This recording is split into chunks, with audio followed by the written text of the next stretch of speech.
Hello friends, in this video I'm going to show you how to change binds in Roblox directly inside the game you are playing. First of all, launch the Roblox app and join or start a game where you want to change to keybinds. Once the game loads, look around the screen for settings or gear icon.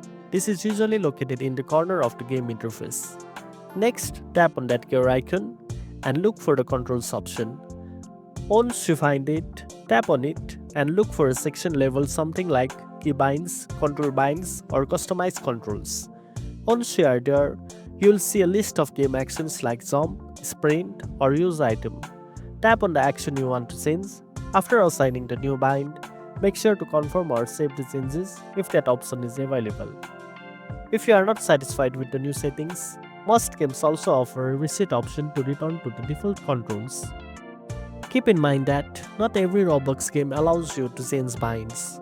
This only works in games where the developer has included custom control settings, so if you don't see any bind option, the game might not support it.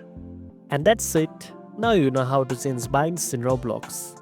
If you found this video helpful, don't forget to like, share and subscribe for more tech tips. And make sure to tap the notification bell so you never miss an update. Thanks for watching and I'll see you in the next one.